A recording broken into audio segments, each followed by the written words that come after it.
effectively. So you understand, you experience, and you manage. That is emotional well-being, that is emotional health. If you can understand your feelings, if you can experience them and manage them, there is nothing wrong with experiencing feelings. What matters is what do you do after you have experienced them. Kude lokukabi ngekukwata, but it is what you do after you've been angry.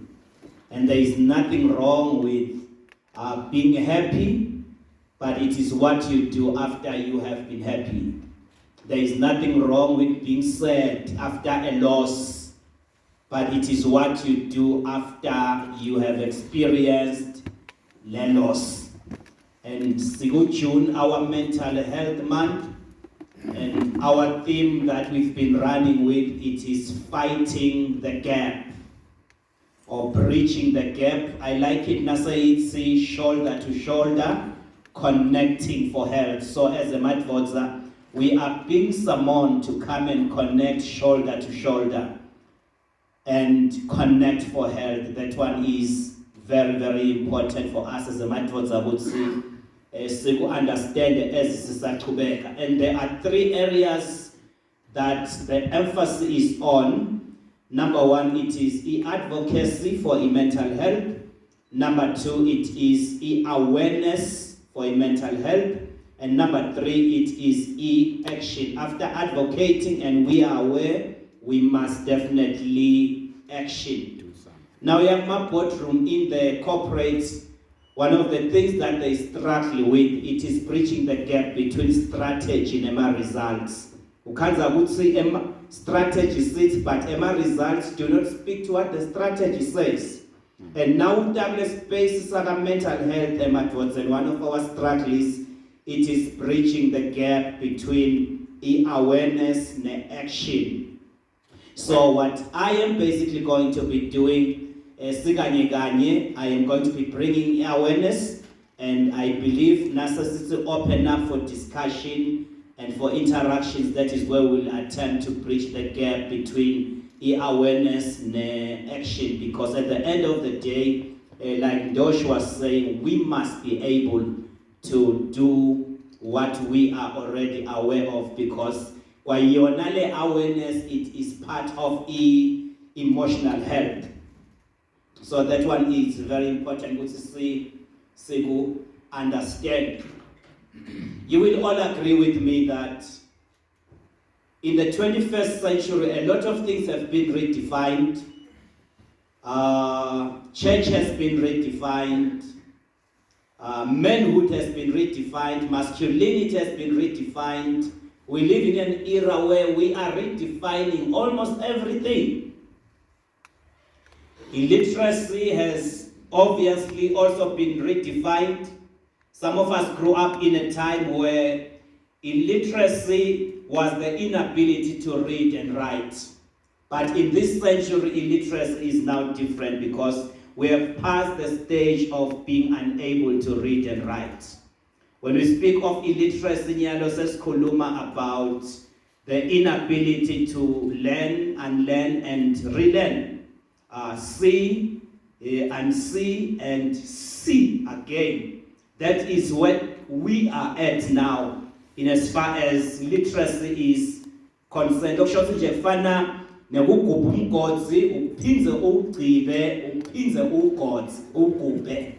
That is what literacy has been defined in this era that we are in. And I want you to note that as all these are happening, the learning, unlearning, and relearning are happening, it affects your mind in one way or the other as involver. Because for everything that you learn as a man, there are pathways that are formed in your mind. And when you have to unlearn that, then you need to deconstruct those pathways. And when you have to learn that again, it goes back to the pathways. Look, short nje, ishona kubodvulwa, kuvalwa, and at the end of the day, you need to be able to understand, to experience, and to manage konke lokwentekako as indvodza uqhubeka. Otherwise, nasitalwa sonke, this is what we look like. We are all born a blank slate. They call it tabula rasa. We are all born innocent. Very innocent. And then life's experiences begin to color our minds, which at the end of the day determines how we view or we look at things. And some of the experiences that color our minds, it is lendlela abadala basikhulisa ngayo. Kunetindlela letehlukene tekukhulisa abantwana. I think like Dosh has said now, maybe from age 0 to age 8 or 10, parenting lapo, in most of the time, it is parent-driven. It is you who tells the child what to do, and it is you who tells the child what not to do. But now, from 10 or 12 years going up to 21, the parenting style now is parent-driven and child-driven. Lomana has a say, you also have a say as a parent. And the child is a teenager now, and obviously, nangabe I teenager, who shocks uga kind of no man's land. That is where most of the confusion comes in, because lomvana utsingabe ngumvana noma ngimzala. So the parenting there, it is parent-driven, it is also child-driven, because you are preparing lomvana to hand over the baton and say, drive yourself. Then never figure 21, in some cultures they will give you the key, and when they give you the key, but say, drive yourself now. Yeah. From there, it becomes child-driven. And it matters, good see, between those 0 to 10, what did you do? From 10 to 21, what did you do? Because the way Lomvana latawushayela ngayo lempilo yakhe, he will be using what you did together and what you did as a template. We understand that. Yes. And that makes parenting to be tough. That makes parenting to be lenye yetiko lokufuna ukuthi sitichele ngayo. So I am saying to us, this is the state that we are all born at. We are innocent, and then life's experiences begin to color. And one of them, like I have said, it's what our parents were doing. It's how our parents were parenting us. It's not even what they say, but it is what they model. Social learning theory, it is what they model.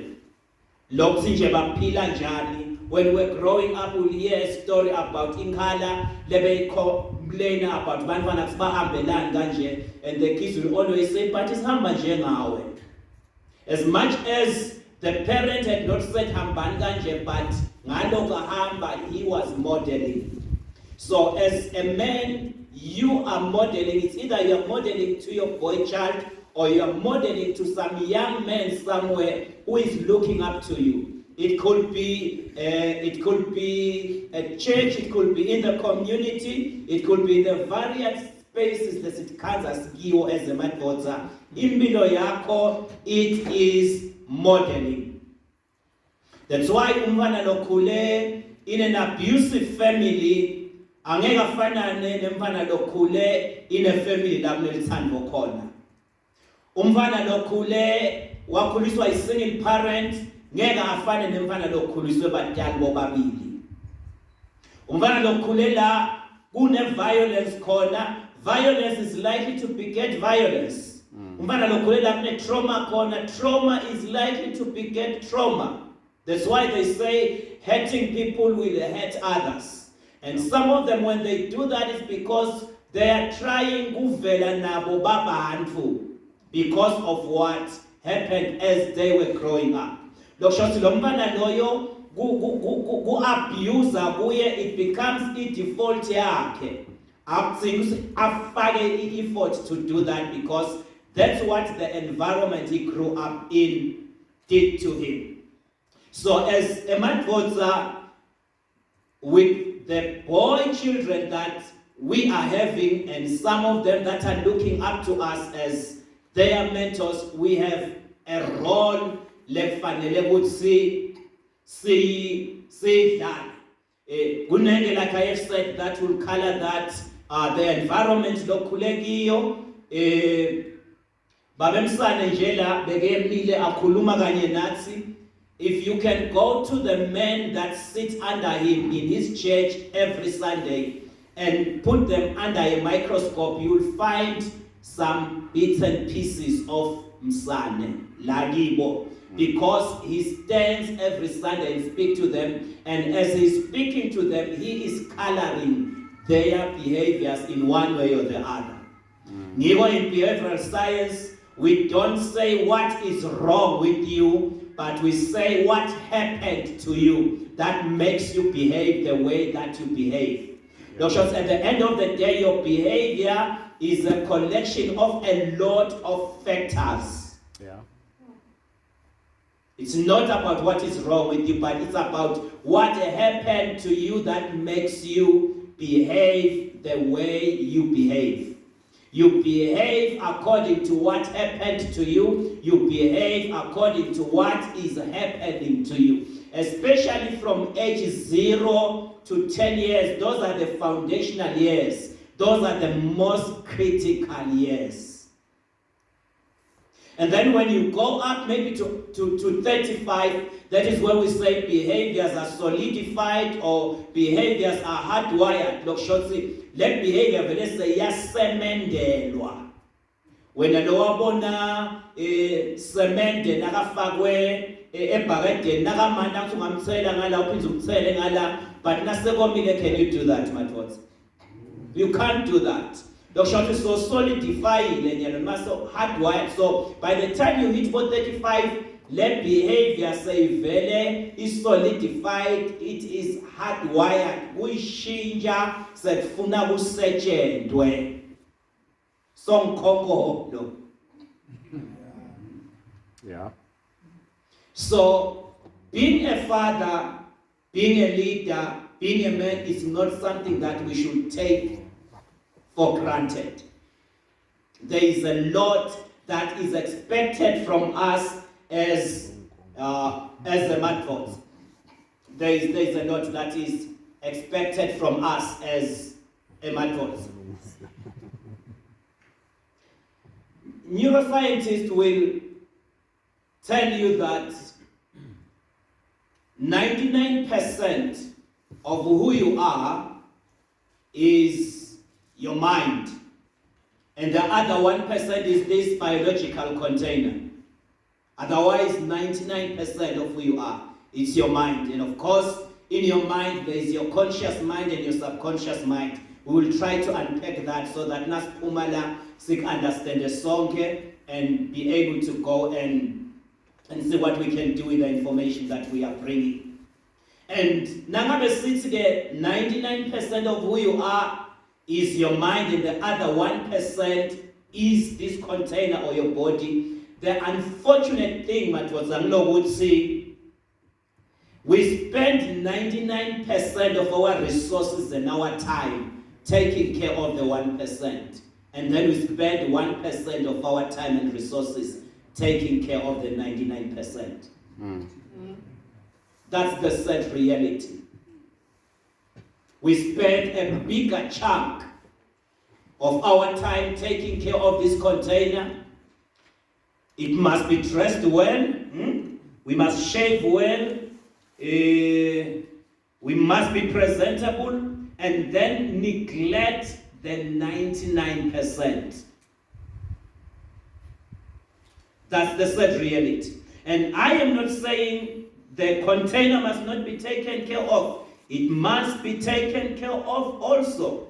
Because in this container, like you can see, which is the body, there is about 11 or 12 systems, which when they are taken care of, your bodily health is going to be on point. There is your digestive system there. There's your cardiovascular system.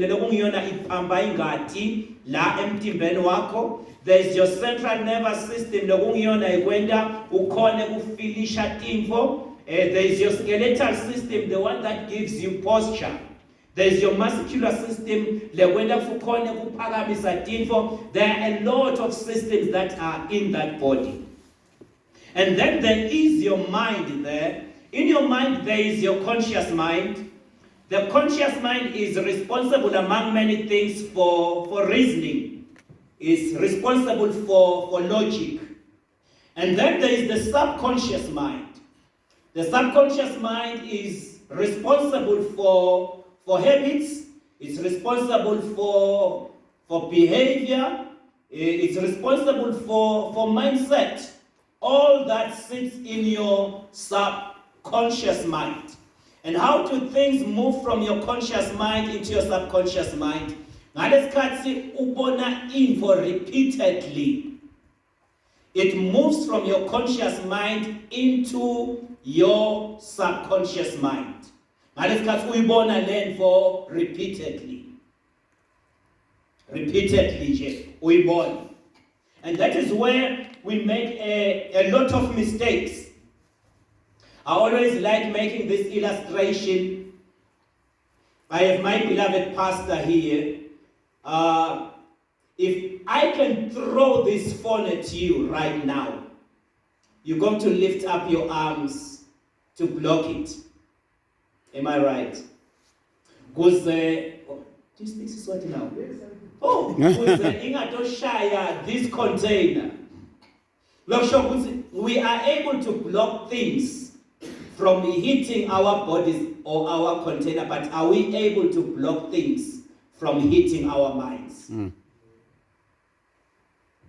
Are we able to do that? How do we have our minds assaulted? Because we can protect our bodies, we can protect this container. How do we protect our minds? Let me make an illustration. I'll make an example with you, Dosh, because you'll understand this and will not put me into task. If I can say to you, you are foolish, you are stupid, you are useless, you are hopeless, you are a failure, you will never amount to anything. I am not assaulting his body, I'm assaulting his mind. And the question is, does Ndosh know how to block that from hitting his mind? Because if he does not know, he will walk out of this room knowing that he's a failure, he's useless, he's hopeless, he will never amount to anything. And the mistake that we make is that we don't understand that the mind functions by what we call the law of repetition. When you repeat something, it moves from the conscious mind into your subconscious mind. So if I say to Ndosh, you are useless, you are foolish, you are stupid, you will never amount to anything, and he repeatedly plays that, it will move from his conscious mind into his subconscious mind. And once it gets there, it becomes his mindset. It becomes his behavior. Yet if he had ignored that, it would not have moved from his conscious mind into his subconscious mind. And once something moves into your subconscious mind, it becomes now what we call your frame of reference. Yeah. Every time anything is done to you, you bounce it on your frame of reference and then you respond. Somebody can walk in here, if you have moved that into your subconscious mind and it becomes your frame of reference, somebody can walk in here and say, you are dressed well, Dosh, and Dosh is going to say, after all, I am useless. Uyangiphuda nje lo, uyangenzelela. I always like making an example.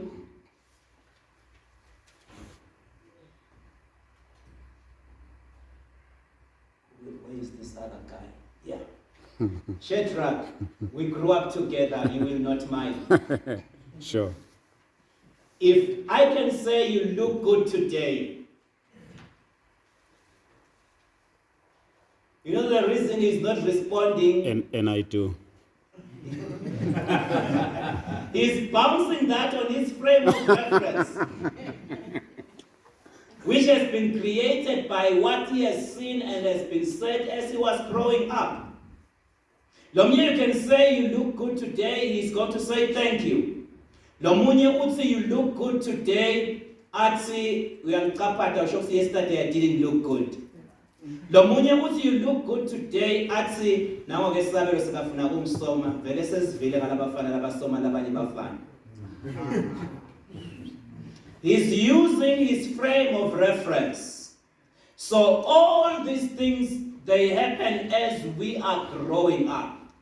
I am saying this so that as dads, as men, we never take for granted how we raise our children. I know some of us, there is a lot that we need to unlearn. A lot that we need to unlearn for ourselves and for the many that are looking up to us and for the many that we are still supposed to be raising. So basically, according to neuroscience or behavioral scientists, that is how you look like. You are 99% your mind, and then you are 1% this container that is just seated here before me and looking at me. I'm not going to go much on that one. Babemsan has already touched on that one. The 21st century man. The 21st century man is in crisis. And the number one crisis of the first century man, 21st century man, it is identity crisis. If you can look at that guy, who am I? That's the crisis that we are in.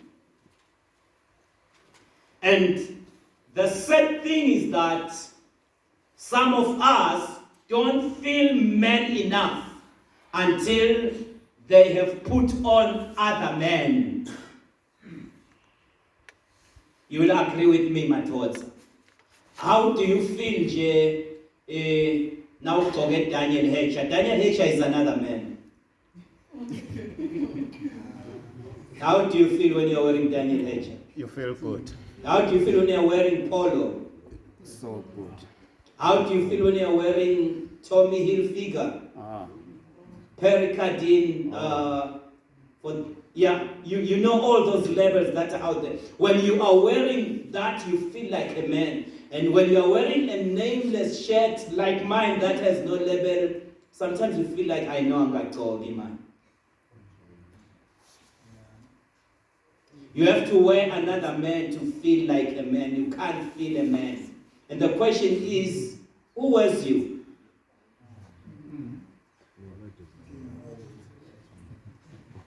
You feel a man because you're wearing Nike. Uzufake esandla kikini. And market that guy. And the question is, who is marketing you? And that's one of the identity crises we are observing with the Matfords.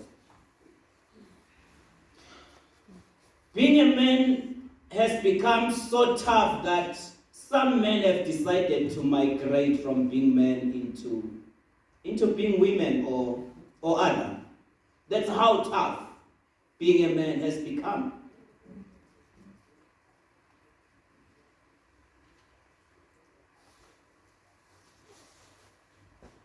And like I said, we live in an era where everything is being redefined. There's never been an era and a time where you can go to jail for the definition of a man that you still hold. In some other places, you can't define a man like you define it. You can be in trouble. And that on its own is causing the confusion that we are talking about here. That's what is causing all the confusion that we are talking about.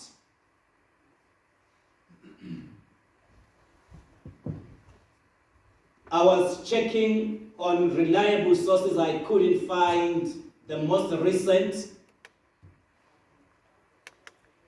Lagangwane, we currently have only one woman correctional facility.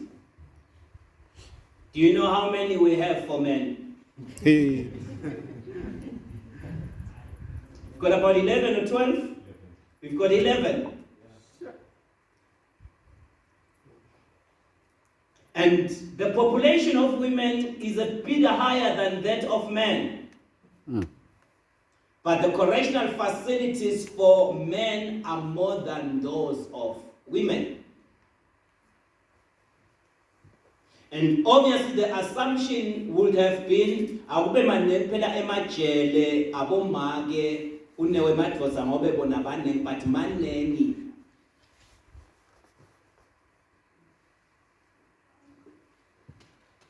And that on its own should tell you that as a madvoza we need to rise up. We need to do something. And if you give yourself some time to check on why most of the men are there, it is around emotional regulation, which is a component of emotional intelligence. Men can't regulate their emotions. Men can't manage their emotions, and you cannot manage what you don't understand.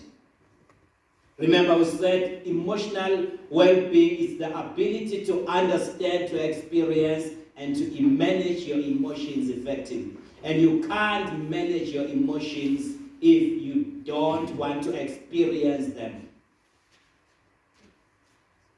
Because when you bottle things up, there will come a time where you can't contain them. And they will erupt, and when they erupt, by the time you open your eyes as a man, you may be where you were not supposed to be. Those who sit there from 0 to 8 years, the girl child is taught how to feel. You and I are told how to unfeel. And is that what we want? And if that is what we want, are we realizing where it is taking us to as a madvoza? When I check my stats on that one, if you can all check there.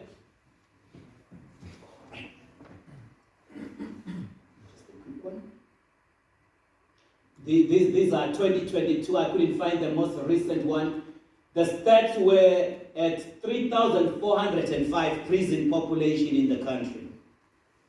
3,405, and about 3% of those were women, and about 97% of those were male. What does that say to us? Where are most of our men? And now the question is, if most of our men are behind bars, what is happening on the other side of the bars? What's happening to the boy child?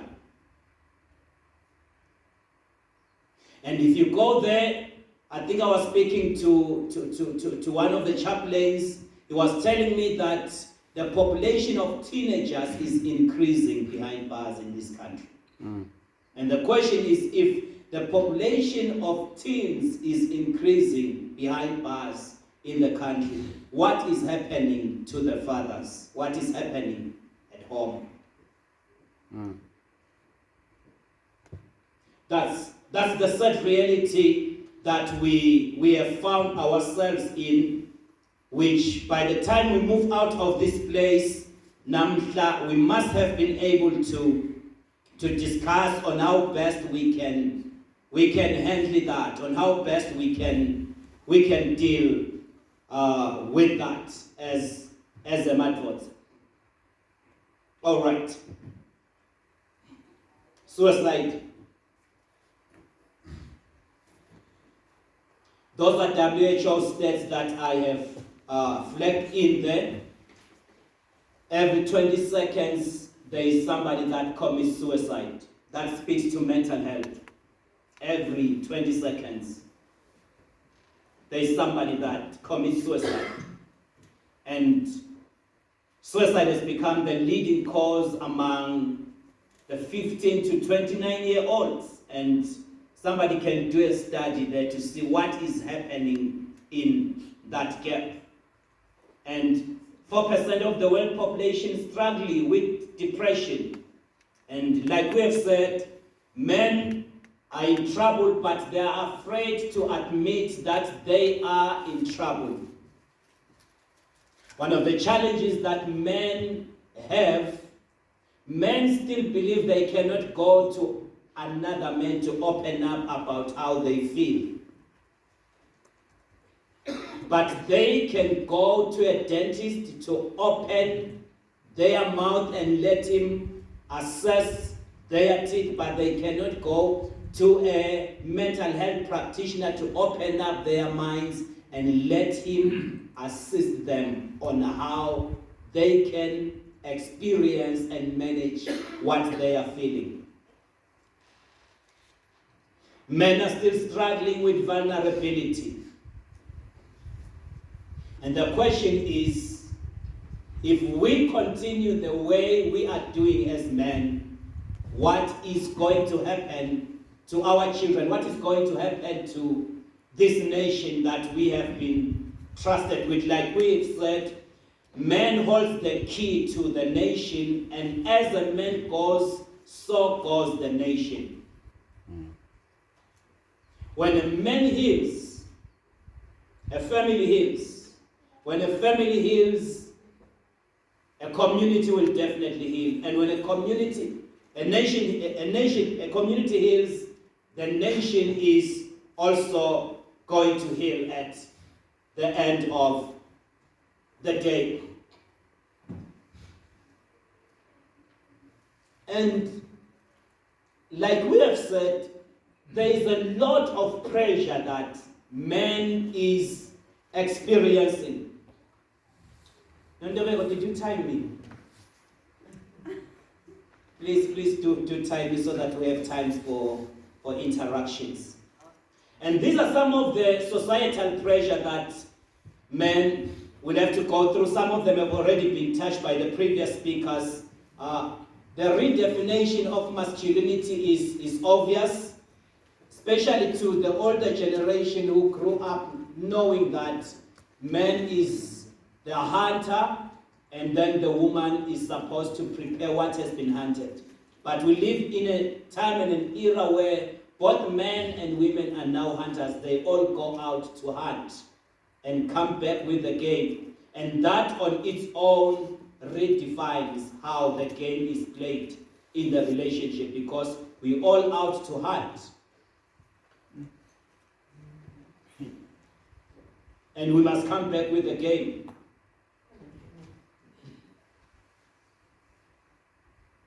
We grew up knowing men is supposed to be the protector, but women now can also protect themselves. And that is bringing pressure to men. Men don't cry. I was recently reading a status by one of my friends, and this woman was saying, the last time I saw my husband crying, I stopped viewing him as a man. Because this girl grew up in an environment where he knows a man is not supposed to cry. But the question is, does a man not have feelings? And what should happen to the feelings when they come? Should he suppress them?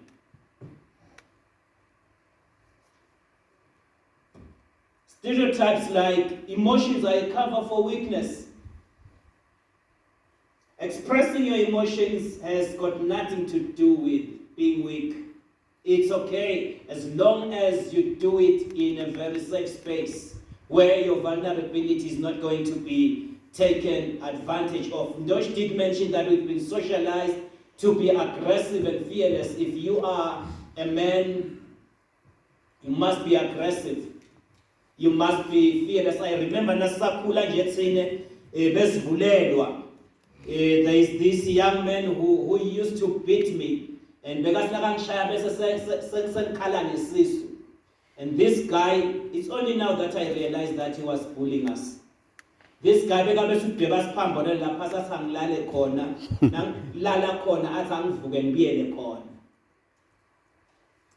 so a lot has changed. We never saw that as bullying, but in this generation, that is serious bullying. That can even result in a dismissal in some of the schools that we go to. And of course, another societal pressure, it is the competition for power, the competition for success.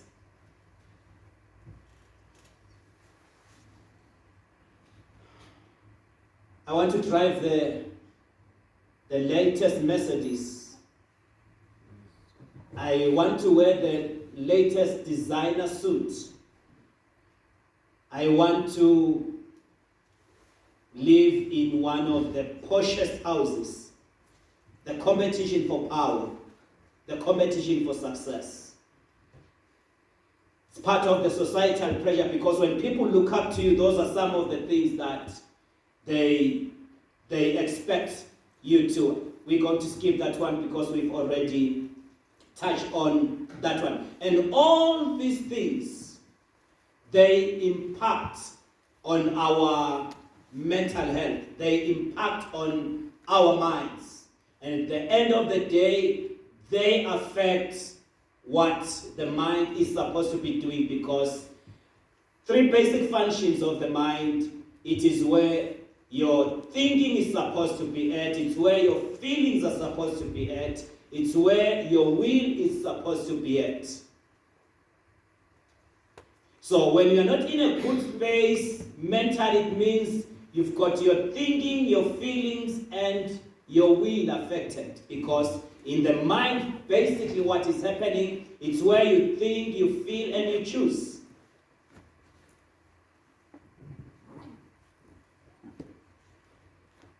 Actually,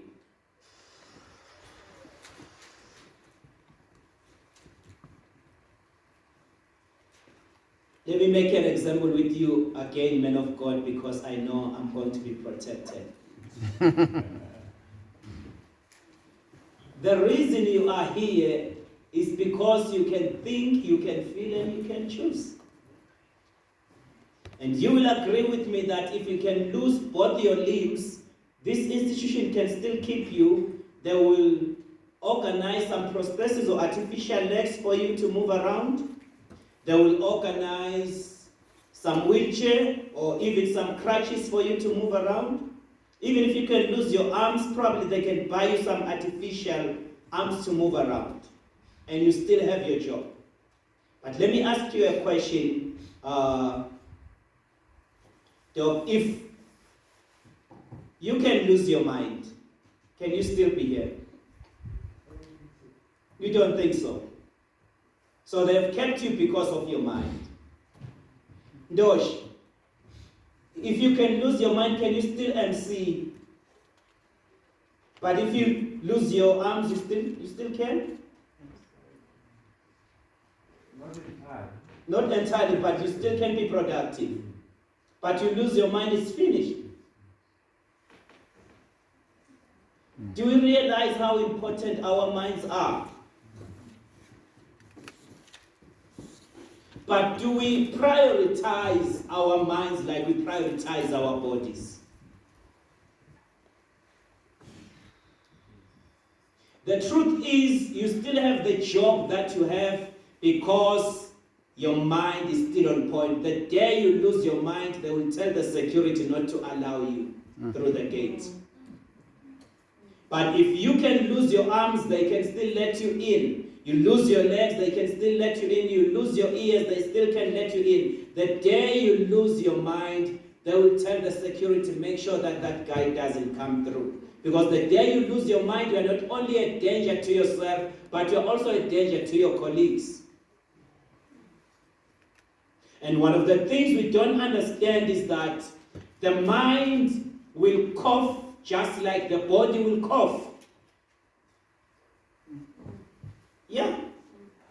And when the body coughs, we take it to the GP or the general practitioner. We go to the pharmacist, they give us some medication. But let me ask you a question. When the mind coughs, where do we take it to?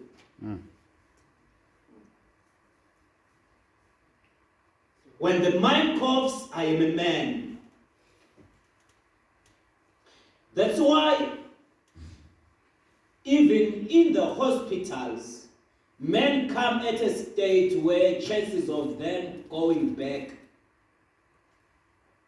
are below 5 in a scale of 1 to 10. Because of the way we have been socialized, the way we have been raised up. And the same thing applies even when it comes into mental health issues. When the mind is coughing, we push things under the carpet. Until one day the carpet says, I'm sakoni. And by the time you go to seek help, you are already advanced, you are already somewhere. And it has to take an effort to reverse that. And somebody may ask, how does the mind cough?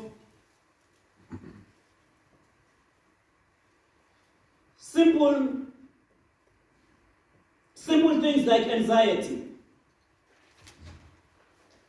Anxiety is a normal reaction to pain and discomfort. We all at some point in time do experience pain and discomfort. Right, the organization you come back here, your pain points, they will fill a whole page. And because of those pain points, because of that discomfort, you are likely to be anxious. Because anxiety is a normal reaction to pain and discomfort. If there's something causing you pain or discomfort, you get anxious. And how do you know you are anxious? You start being irritable. You lash out, you snap, you come back home. Let me make an example of bread because bread has been used here. You tell a lot. You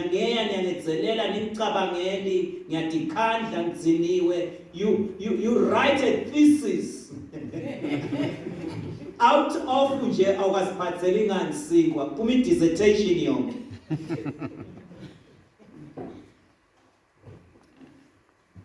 Because you are anxious, something is causing you pain, something is causing you discomfort, but you don't want to talk or you have nowhere where you can talk. And the challenge now is that if you don't take care of that pain and discomfort that is causing you anxiety, it will progress to stress.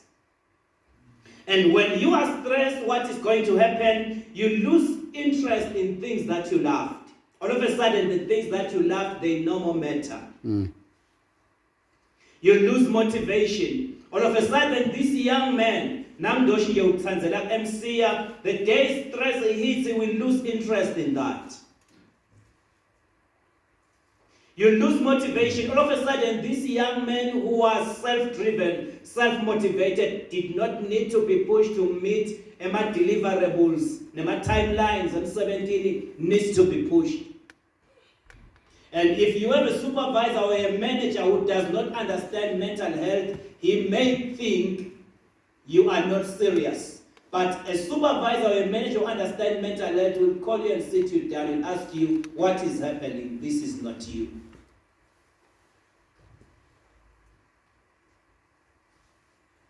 One of the organizations I worked in a couple of years, I had the same experience.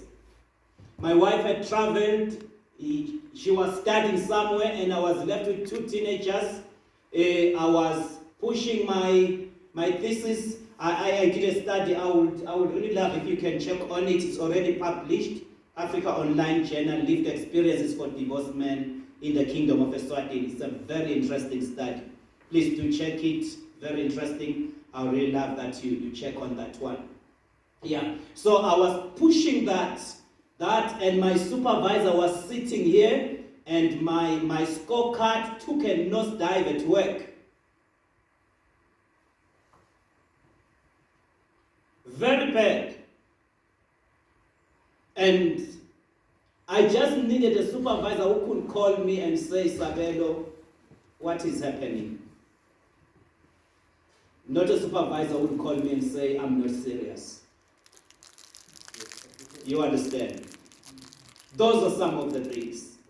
Your son needs you to call him, sit him down, and say, what is happening? I have a 21-year-old who's doing his second year now. We sit down and I talk to him about how to love a woman, how to protect a woman from yourself as a man. And those are the things that we need. So once you are stressed, you will lose interest in the things you love, you will lose motivation, you will lose energy. You wake up in the morning, you're already fatigued. Instead of waking up ready to go into the day, when the alarm rings, instead of you waking up, you switch it off. Because you lose passion. Yet, when you are in a good state mentally, your passion wakes you up. It's not even an alarm that wakes you up. You lose your sleep when others are sleeping, when you are tossing and you are turning. You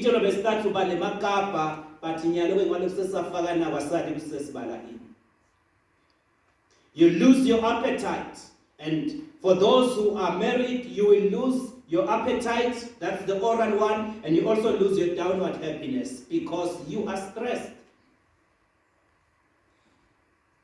And if you don't attend to that, then you go to depression. Depression is when you are experiencing all these that I've mentioned for 14 consecutive days or 2 weeks going up. If for 2 weeks or 14 consecutive days going up, you are losing interest in things you love, you are losing motivation, you are losing energy, you are losing your sleep, you are losing appetite. We normally say it's just anxiety or stress, but you are depressed. In other words, life has pushed you into the edge of a cliff. This is where you now start struggling with what we call self-sabotaging thoughts or self-harm thoughts. This is where you begin to struggle with thoughts like it's better to be dead than to be alive. Because you are feeling hopeless, you are feeling helpless, and you are feeling worthless. That's what depression does. It pushes you into the edge of a cliff. And if nobody comes and holds you and walk you back, you will throw yourself down the cliff. And when you throw yourself down the cliff, two things can happen. You can lose your life or you can lose your mind. When you lose your life, we don't have technology to help you. It's finished, you are gone. When you lose your mind, we call it psychosis. You may need to visit the psychiatric center so that you get some medication to assist you, because that will mean your chemicals are already misfiring. So you will need to go there, you get some medication, and then also go for psychotherapy so that you are capacitated on how to deal with what you are going through. And we don't want our men to get into this state. That's why we are saying they must take care of their mental health. That's why our theme for this year, it is fight the gap, shoulder to shoulder, connecting for help, advocacy, awareness, and action for mental health, so that at the end of the day, we bridge the gap between awareness and action. And once you get into psychosis, you lose touch with reality. That is where you start hearing voices others are not hearing. That is where you start seeing stuff other people are not seeing. Because you have lost touch with reality. And if you subscribe to the Christian faith, they will take you to the pastors to pray for you and think you have a demon. Well, it's not a demon, you are just depressed. And if you subscribe to Swazi tradition, but I'm mixing sango men, but you need to humble fast. You just need to take care of your mental health. That one is very, very important. Am I still within my time?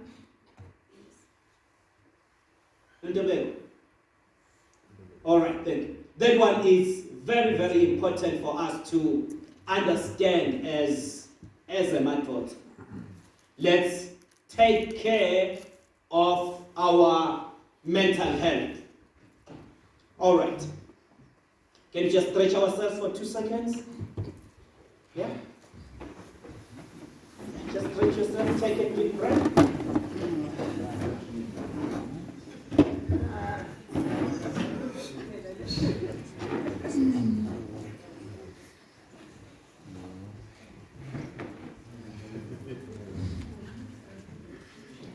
Yeah, take a deep breath. Breathe out again one more time. Thank you. Yeah, we can sit down.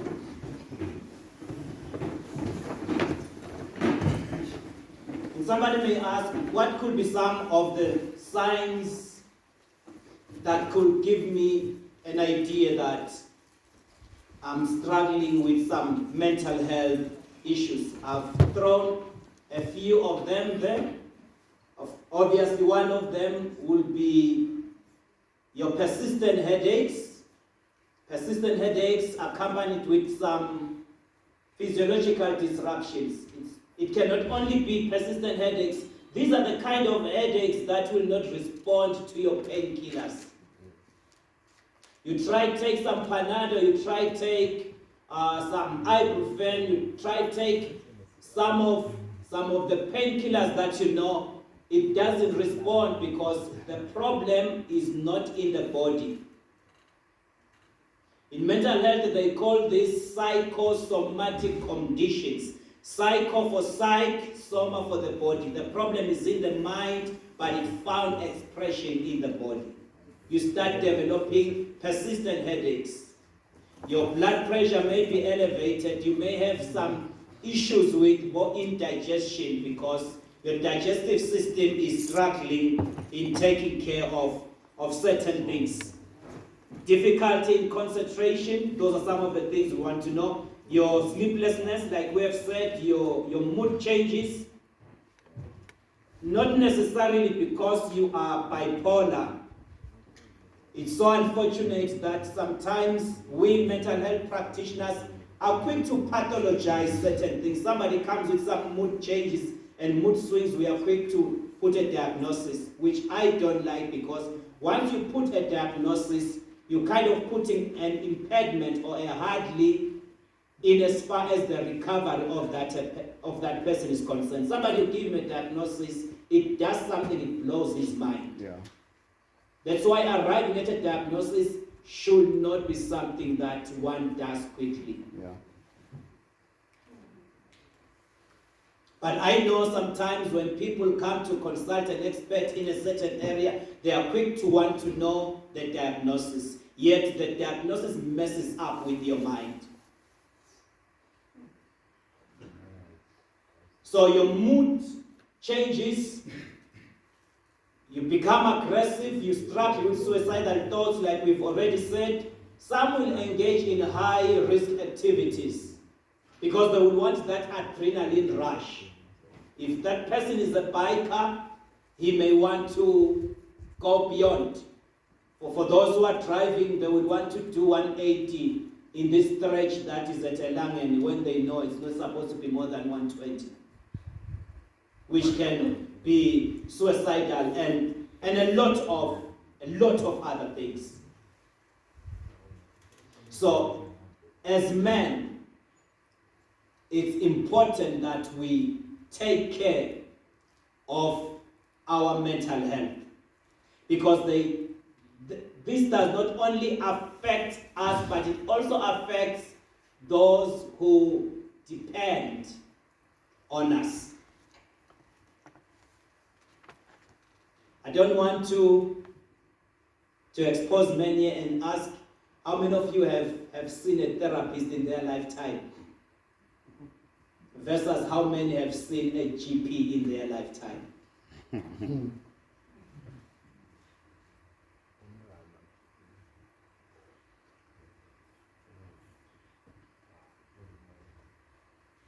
All right.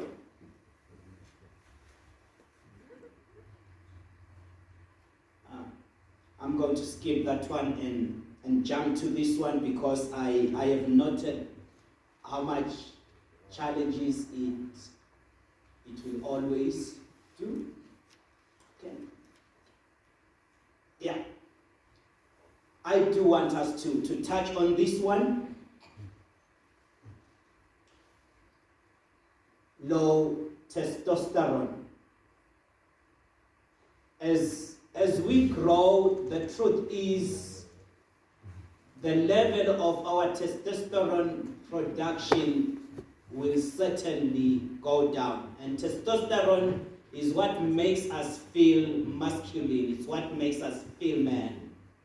But as we grow up, obviously, the production is going to slow down. And as it slows down, these are some of the things that are likely to happen. And when these things happen, they can cause one to be depressed. One of them, it is a low sex drive.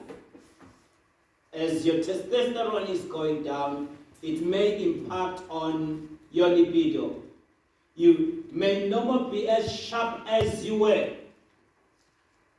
And number two, you certainly will feel tired quicker than you would. Even in those moments where you have an erection, you'll find that a round that you will do for 10 minutes, is that too much?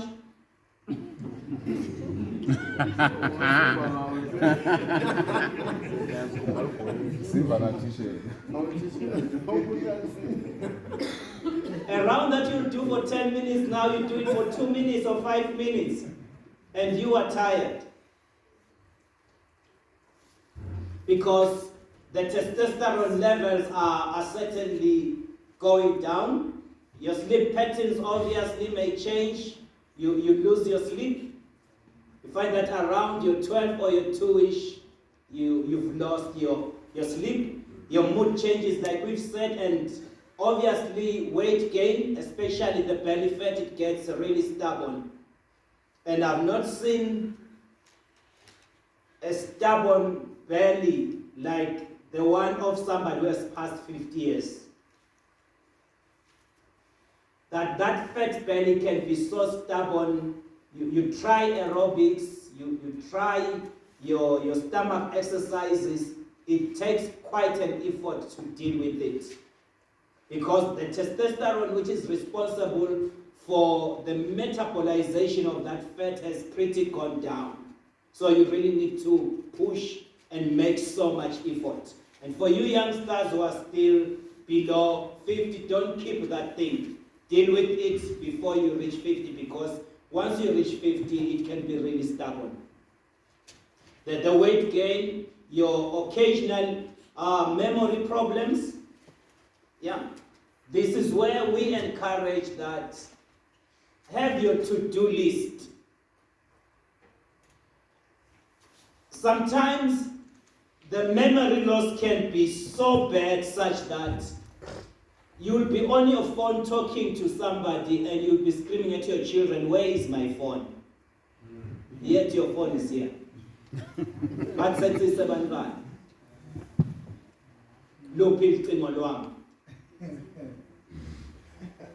That's how bad it can be. And of course it will expose you to those risks that we have mentioned here. Your diabetes, your hypertension, and some of the chronic conditions. And for you guys who are working, those are some of the effects that this may have, which we all have heard about. Your absenteeism. Now and again you are absent at work. Presenteeism, where you are at work but you are not productive. Maybe it's better for you because you now work with deliverables. Some of us come from the 8 to 5 bracket, where as long as your jacket is on your chair, it doesn't matter. But for you, you need to produce something. So you become present, but there is obviously nothing that you can show up. And then you become vulnerable to illnesses. because your immunity kind of stepped down, then there's some opportunistic conditions that can just take advantage of you at that time. Can I park here and open up for some interactions and engagements? And then we will see if we have time. Yes. Are you going to allow me to do that?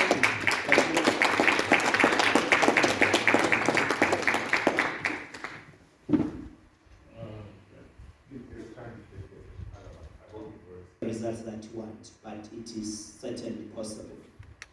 Yeah. Thank you.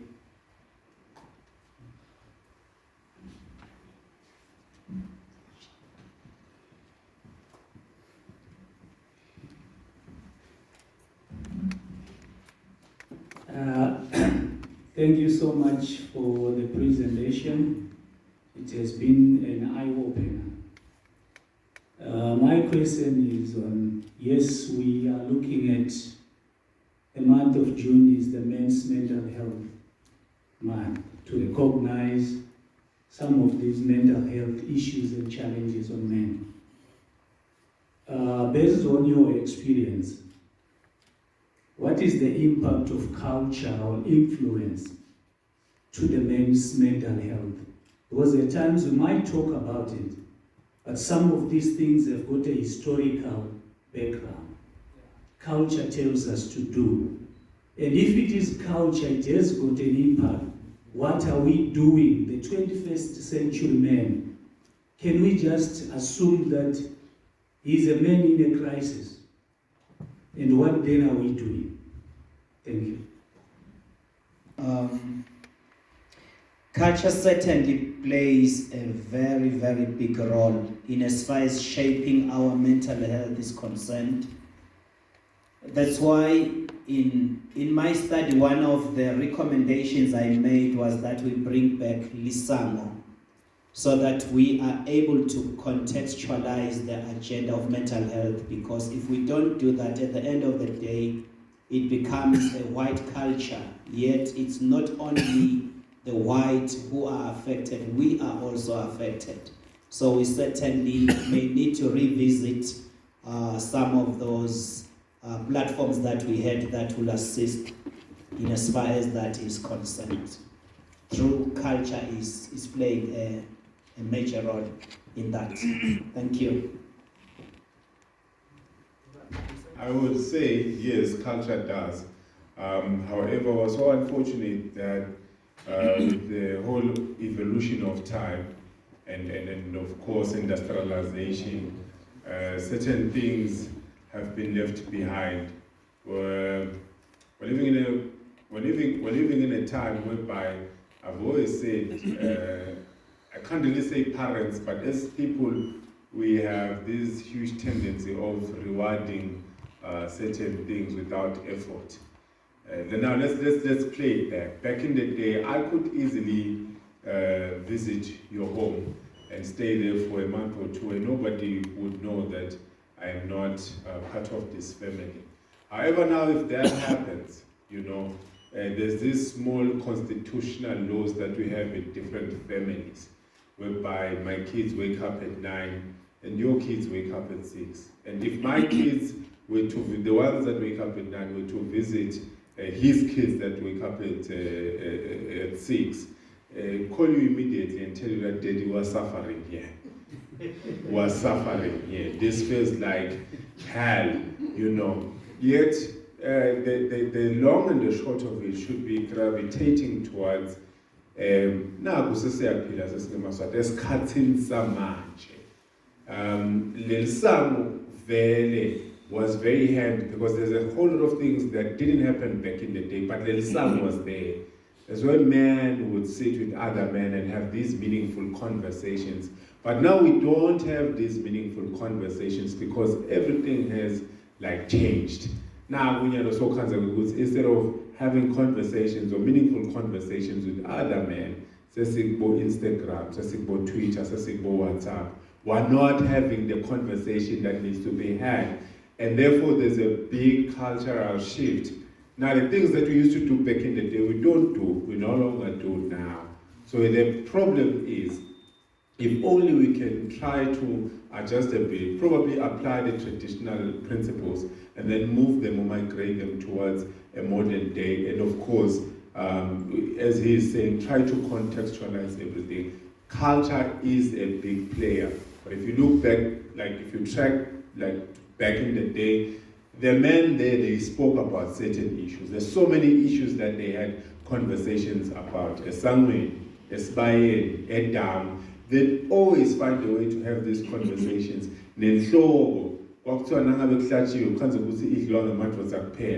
That was a platform for having these conversations. But now, in Shogweni, sesiyabakhanza nalapha besoprano. Bathi kuna Sathane lo yaye onise lapha kule painting. Bathi ukhomba ukwehlulekisa lo Sathane noma udila naye, ufanele udile naye every day uzohamba emhlabeni. Utawugcina lo Sathane amakhile lo muntu lo mhlambe lo togcina afika ngisho na kule cough of the mind, afike kule cliff, afile le depression. Then nanguba le presentation is more scientific. Khona yini lo munye Sathane kenyalo wangala ka science, what is the driving force le yayohliphida lapha kule sithombe sethu lesi painter kule page leli blank lengicabanga ukuthi nasingayi approach ngakhona probably singakhona kuyi correct ngalapho ngoba vele there is something nasikhuluma nje ngemasango nama corrective measures sekuvele kuyonakala but singoni singale hamba ngayiphi indlela ukuthi kungonakali at all than ukuthi si correct sekuvele sekonakala, because even nangala uSathane enkonzweni siyathethelelwa onke malanga ngisho ukuthi kuyonakala vele lo Sathane uyahliphita onke malanga ngako sithethelelwa onke malanga but simbamba njani ukuthi angangeni at all noma sakhe lobudlelwane naSathane aze vele naye abone kabi lika Sathane abuye ngalanga kithi singoni at all le page lethu libe mhlophe noma libe nale painting lefuneka kokuphela hayi lokuthi silungise. I hope my question is clear even though I complex anyana le ndlela ngiyibeka ngayo ngoba mkhona ukuyikhipha la ngizondweni ngale ndlela ngifuna uyithole ngayo wena. Ngiyabonga. Thank you. Thank you. Yeah. Oh, the studies lived experiences for divorced men in the kingdom of Eswatini. They are coping mechanism. Lived experiences or divorced men lived experiences. And it's by S.T. Khumalo. Yeah.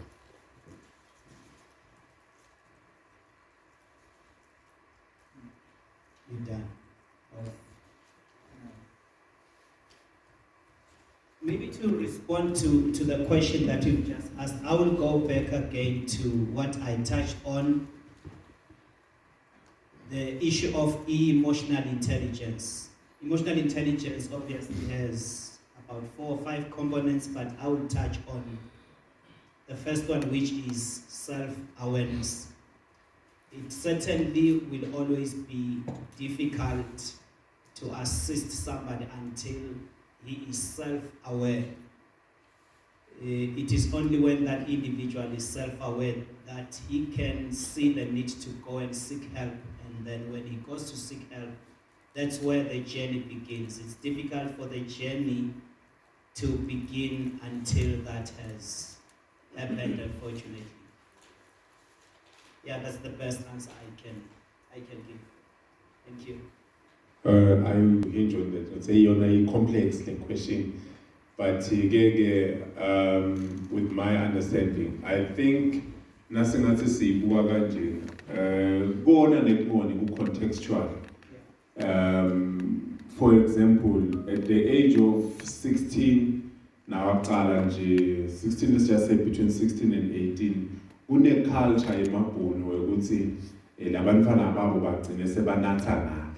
Like kunormal lokuthi lo mfana anathe and nge-21st yakhe noma nge-18th birthday yakhe khona lapho nje kuba nelijeke lelikhulu labamthengela lona letshwala anatha adzakwe lo mfana lambe kwabantwana. And then now, if you take it and put it in the culture or context yethu singemaswati, siyazi mos logo singakubuka njengento lecishe ngathi i-wrong. So ngizama ukuthini mfowethu, ngizama ukuthi in as far as kuona nekumoni, u-contextual, kunekwenteka kunetinto lothi awoni kito, but kule context yakasimelana utawube sewona.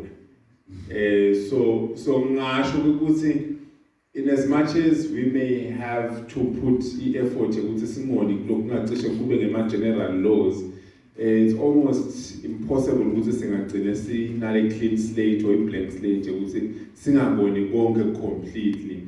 There's a chance and element of ukuthi sisone kune-answer moslami the question. Yes. Ngamele Nkosi ngisho njalo. Yeah, Yashana ngathi ngine-concern encane nje. Nangibuka nasikhuluma lendaba yeSAMU. I-product yeSAMU nami. Bese ubuka ukuthi kule generation lesinayo nyalo. Labantwana lesinabo nyalo kulesikhathi samanje. Le society pressure siyikhipha kanjani labo kulaba lesebakhona nyana laba bayitolo bangcono bakhule bathi lokho ukuthi umfati akashaywa uyahlonishwa njani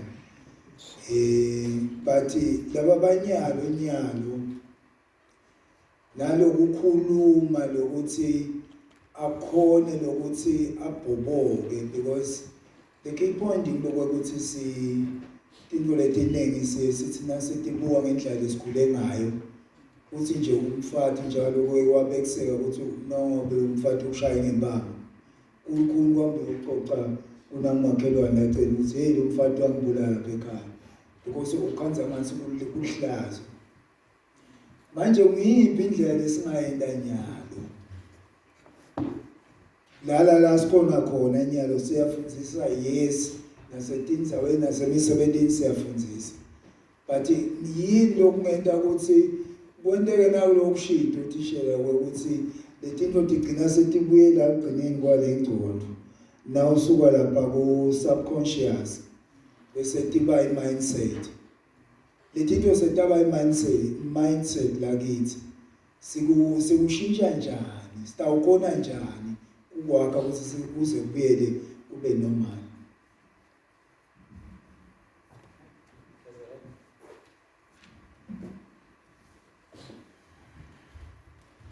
Yeah.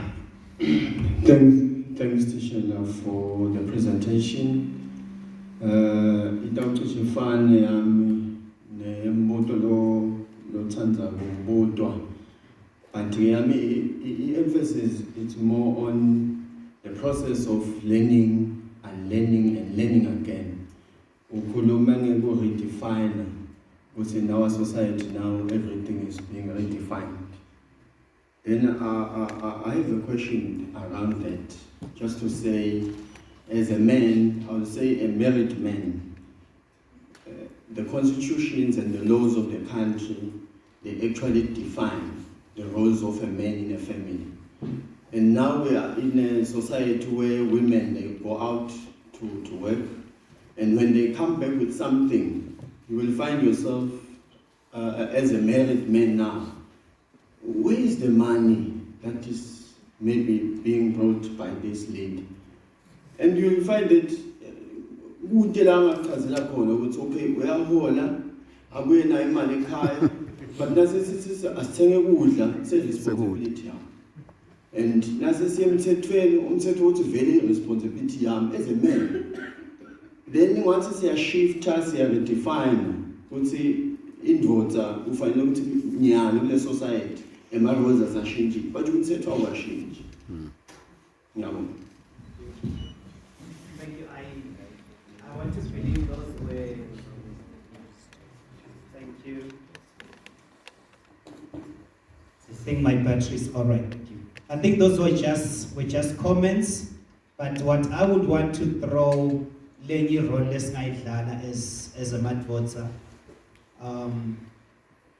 one of the trends that I am noting, especially is the tendency to want to be materially present for our children and be emotionally distant. Yeah. It's one error that we are making. We need to go back and to create time to be with Banhabet and let's bring back the dikhathi tekuhlala kanye kanye as much as sesaba sesilungwini, but let's work on the culture yokuthi umfana usekamelweni nelicingo lwakhe nababa usekamelweni nelicingo lwakhe babe nakafuna kuthuma umfana sekufuna amshayele licingo la ndlini athi Thumi ngicela ungilethele kuthi noma ivakalisa ngicela ungilethele kuthi. Let's bring back the culture of sitting together as families and talk. Nakubida ukuthi uthathe the phones or create a culture lakhaya ukuthi on a certain day it's family time. We are all in the sitting room. We are watching TV. We are talking. Ungakhanzi ukuthi sengilothi idlela ekamelweni lakhe. There is no time for eating together. Those are some of the things I would recommend that we bring back as a matter. Thank you. All right, in the absence of hands, Josh. Okay, thank you, sir. Go ahead. All right, thank you, Khumalo. Siyabonga le program yakho. Manje Khumalo, iyayingishaye kancane the way approach ngakhona this topic because siyayesijakele ekubhuleni umlilo. Okay. Kanti kufuneka ukuthi lo mlilo siwende ukuthi ungacali. So le effort ungathi ingamuva iyele ekucaleni. Isitha icala le program nabekisa ngabantwana from 0 to 8 and the statistics are on point ukuthi le problem is one-sided ayikho ngale and labantu laba bakhula lakithi in the same environment but ngale ndlela labatritheka ngayo abatritheki ngokufanana. Why don't we put effort ngale kule boy child kuyivala yonke lena kunjalo inkinga lesizama kuyibhula nyalo? Mina bengathanda ukuthi as wakha lena kunjalo program yakho i-concentrate le ekucaleni kakhulu than ekugcineni. Kube nje nyalo siphuma siyathi ukuthi as a father kufuneka ukuthi kunyowe ndani lekhaya ukuze le nkinga lesidibana nayo nyalo ingatowendeka. Thank you. Thank you. Very interesting feedback. It's noted, but it's taken. Yeah. And I hope it's captured. Yeah. I think I'm seeing another hand. Let's go back into parenting. Yeah. Let's go back into parenting. Yes. Yes. Thanks, Siyabonga Mfundisi. Yami ilakugcineni ku testosterone ukuthi kufuna ngimukele into ukuthi sengidaba sikhohlwe noma ikhona indlela yokuthi natural ways of at least slowing down or at least improving the generation. Yeah, thank you. Thank you. I may not be an expert in that, so don't allow me to push myself into a corner, but I know some may recommend some supplements that can come in handy, but I don't want to come into that one. I'm not an expert. Yeah.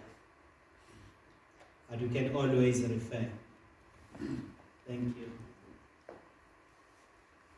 We done? Yep. Thank you. Yeah,